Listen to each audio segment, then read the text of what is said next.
கிரிக் time ஃபேன்ஸுக்கு வணக்கம். So RCB எதிர்பார்த்த மாதிரி அவங்களுடைய பயிற்சி ஆட்டம் அப்படிங்கிறது ஸ்டார்ட் ஆக போகுது. ஸோ ரொம்ப ரொம்ப முக்கியமான பிளேயர்ஸ் எல்லாருமே வந்துட்டு இருக்காங்க அப்படின்னு தான் சொல்லணும். முதல் ஆளாக வந்த பிளேயரே ட்ரேட் செய்யப்பட்ட பிளேயர். அதை தாண்டி 2 ஸ்பின்னர்ஸும் வந்திருக்காங்க. ஸ்பின்னர்ஸ் ஏர்லியா வரதை பார்த்தா ஆர்சிபி சூப்பரான ஒரு மேசிவ் பிளான் போட்டு வச்சிருக்காங்க. இதுக்கு நடுவில் யார் இந்த ஸ்வப்னல் சிங் அப்படிங்கிற மாதிரி அவரை பற்றி நம்ம கமெண்ட்ல ஒருத்தர் தினம் கேட்டிருக்காரு.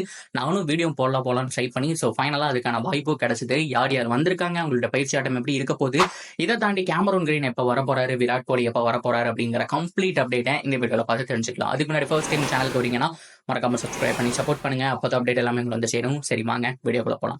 ஸோ இந்த வீடியோ போடுற இந்த நாள் விராட் கோலி ஆர்சிபிக்கு சைன் பண்ண நாள்னு சொன்னோம். ஸோ அண்டர்-19 உலகக்கோப்பை அடிச்ச உடனே யார் இந்த பையன் இவ்வளோ டேலண்ட் இருக்கே அப்படின்னு சொல்லி பிக் பண்ணாங்க ஆர்சிபி. ஸோ இன்னையோட பார்த்தோம் அப்படின்னா ஆர்சிபியில் அவர் வந்துட்டு கம்ப்ளீட் பண்ணிட்டாரு. இவ்வளோ வருஷங்கள் கடந்துட்டாரு. டிராஃபி இல்லை அப்படின்னா கூட அந்த லாயாலிட்டி அப்படிங்கிற ஒரு வேர்டு யூஸ் பண்ணிட்டு இருக்காரு. ஸோ அந்த அளவுக்கு ஆர்சிபி வந்துட்டு அவருடைய ஹோமா நினைச்சு உருகி இருக்காரு அப்படின்னு தான் சொல்லணும்.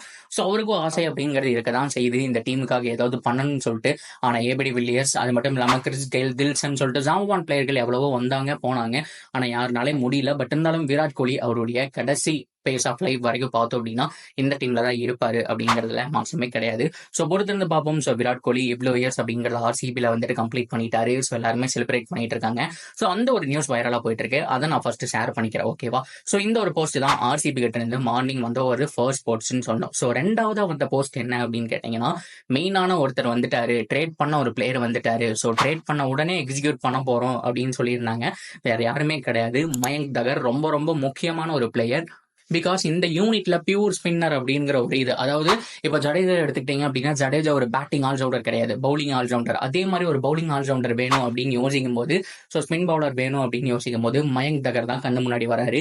அவர் எந்த அளவுக்கு இந்த சீசன் ஃபுல்லாமே கன்சிஸ்டண்டா பர்ஃபார்ம் பண்றாரோ அந்த அளவுக்கு அவங்களுக்கு சான்ஸ் அப்படிங்கிறது இருக்கு இந்த கோப்பை அடிக்கிறது. ஒரு பியூர் ஸ்பின்னர் அப்படிங்கிறது ஒவ்வொரு டீம்ல வேணும். ஆர்சிபி அதை கோட்டை விட்டுட்டாங்க. சகல், அசரங்க அப்படின்னு சொல்லிட்டு இந்தியன் ஃபாரினர் சொல்லிட்டு நல்ல ஸ்பின்னர்ஸ் எல்லாம் வச்சிருந்தாங்க. அன்பார்ச்சுனேட்லி எல்லாருமே விட்டுட்டாங்க. இப்போ மேக்ஸ்வெல் பவுலிங் போட்டாக வேண்டிய சுச்சுவேஷன், பெல் ஜாக்ஸ் போட்டாக வேண்டிய ஒரு சுச்சுவேஷன். அண்ட் பியூர் இந்தியன் பவுலரா பார்த்தோம் அப்படின்னா மயங்க் தகர் இருக்காரு. ஸோ பேட்டிங்ல அவ்வளோக்கா நீங்க கான்ட்ரிபியூட் பண்ணாட்டியும் பரவாயில்ல, பவுலிங் ஸ்டார்ட் பண்ணுங்க அப்படிங்கிற மாதிரி ஹோம் கமிங் வந்த உடனே பார்த்தோம் அப்படின்னா கொஞ்சம் ரெஸ்ட் எடுத்துட்டு நாளையிலிருந்து பயிற்சி ஸ்டார்ட் பண்ண போறாருங்க. ஸோ கண்டிப்பா அவங்களுக்கு கிளியரா அவங்களோட இன்டென்ட் என்ன அப்படிங்கிறது புரியுது. ஜேபாக் போறதுக்கு முன்னாடி நம்ம இந்த ட்ராக்ல நிறைய ப்ராக்டிஸ் பண்ணணும். ஸோ ஜேபாக்ல ஒரு 2 நாளைக்கு முன்னாடி போயிட்டு அப்படின்னா அங்கேயும் பயிற்சி பண்ணணும். ஸோ அதுக்கு தகுந்த மாதிரி பிச்சுடைய கண்டிஷன்லாம் நம்ம வந்துட்டு யோசிச்சு வச்சுக்கிட்டு ஸோ மயங்க் தகர் தான் இறக்க போறோம் அப்படிங்கிற மாதிரி முதல் ஆளா ஹோம் கமிங் வந்து இறங்கினவர் மயங்க் தகர். ஹோப்ஃபுல்லி இந்த வருஷம் நல்லா பண்ணுவாருன்னு எதிர்பார்க்கலாம். ஏகப்பட்ட எதிர்பார்ப்பு இருக்கு. ஸோ அதனாலதான் ட்ரேட் பண்ணி வாங்கினாங்க. ஹைதராபாத்க்கு இருந்து சண்டை போட்டு வாங்கியிருக்கிறாங்க. ஸோ யூஸ்ஃபுல்லா பயன்படுத்தினா சரி அப்படிங்கிற மாதிரி தான் இருக்கு. ஸோ பேட்டிங்கும் நம்பர் 7ல தான் வருவாரு. ஸோ கடைசியாக தான் இறக்கி விடுவாங்க. முன்னாடி இறக்கிறதுக்கான சான்ஸ் அப்படிங்கிறது கம்மி தான். ஆனா கொஞ்சம் ஏர்லியா டக்குன்னு ஒரு 2-3 விக்கெட் போயிடுச்சு. ஒரு 3 ஓவர்ல 3 விக்கெட் 4 விக்கெட் போகுது அப்படிங்கிற பட்சத்தில் இவரை கொஞ்சம் மேலே இறக்கி ஒரு சில ஓவர்ஸ் தரலாம். ஸோ அதுக்கான வாய்ப்புகள் இருக்கு. எப்படி ரவிச்சந்திரன் அஸ்வினை இந்தியன் டீம் யூஸ் பண்ணிட்டு இருக்காங்களோ ஸோ அதே மாதிரி யூஸ் பண்றதுக்கான சான்ஸ் இருக்கு.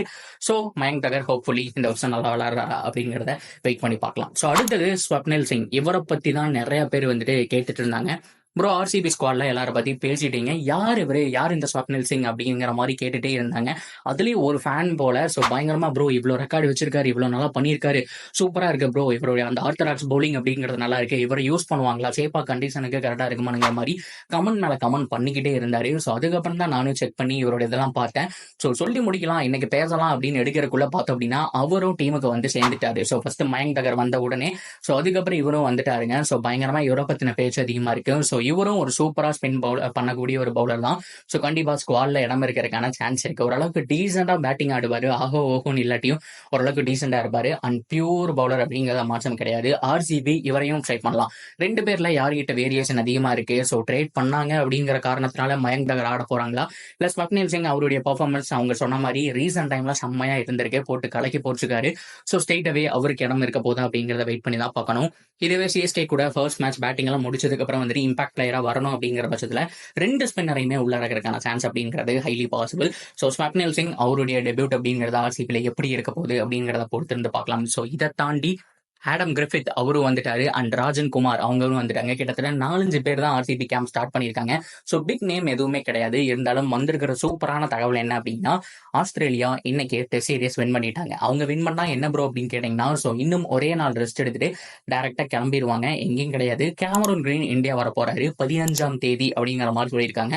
கிட்டத்தட்ட இன்னொரு 3 நாள் தான் இருக்கு. ஸோ எல்லாருமே எக்ஸ்பெக்ட் பண்ணிட்டு இருக்கிற ஒரு பிளேயர் சீக்கிரமா வந்து பயிற்சியை தொடங்கியா உன்னை நம்பிதான் இருக்கிறோம். கோவிட் அப்படி இப்படின்னு இருந்தாங்க, பரவாயில்ல கியூர் ஆயிடுச்சுன்னு சொல்லி ஃபேன்ஸோட கியூரியாசிட்டிக்கு அளவே கிடையாது.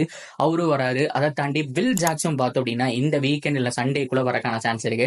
ஸோ அதுக்கப்புறம் மெயினா 19ஆம் தேதி ஈவெண்ட், பிக் ஈவெண்ட் நடத்த போறாங்க. இப்ப இருக்கிற பிளேயர்ஸ், அதை தாண்டி ஃபேப் டூ பிளஸி வந்துருவாருங்க.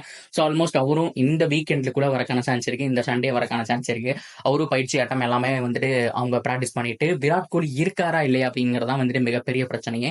அவரு வந்துட்டாரு அப்படிங்கிற பட்சத்துல இல்லைன்னா இவர் தான் முன்ன நின்று அந்த ஒரு டி செட், அந்த ஜெர்சி லான்ச் அப்படிங்கறத நடத்தணும். அந்த ஈவெண்ட்ல ஒரு சின்ன மேட்ச் மாதிரி வைக்கணும் அண்ட் ஃபேன்ஸுக்கு டி செட் அதெல்லாம் கிஃப்ட் பண்ணணும், பால் எல்லாம் தூக்கி கிரவுட்ல போடணும். ஸோ இவர் தான் வந்துட்டு எல்லாமே பண்ற மாதிரி இருக்கும். ஸோ ஃபேப் டூ பிளஸியும் சீக்கிரம் வந்துருவாரு. 19ஆம் தேதி அந்த ஒரு ஃபங்க்ஷன் முடிச்ச கையோட அடுத்த நாள் 20ஆம் தேதி மார்னிங் பார்த்தோம் அப்படின்னா சேப்பா கிளம்பி போயிடுவாங்க. ஸோ 20-21 பயிற்சிக்குள்ள முடிச்சதுக்கு அப்புறம் 22ஆம் தேதி ஈவினிங் பிக் மேட்ச் நடக்க போகுது. ஸோ இதுதான் ஆர்சிபியோட இப்போதைக்கு இருக்கக்கூடிய அப்டேட். ஸோ நீங்க எல்லாம் என்ன நினைக்கிறீங்க? And Faf du Plessis and Cameron கிரீனோட வருகை, அதை தாண்டி விராட் கோலி பத்தி என்ன நினைக்கிறீங்க? அண்ட் ஸ்வப்னில் சிங், அதுக்கப்புறம் வந்துட்டு மயங்க் தகர், இவங்களுடைய பயிற்சியை பத்தி என்ன நினைக்கிறீங்க அப்படிங்கறத சொல்லுங்க. தொடர்ந்து அப்படியே இருக்க சேனலோட நினைச்சிருங்க. மறக்காம சப்ஸ்கிரைப் பண்ணி சப்போர்ட் பண்ணுங்க.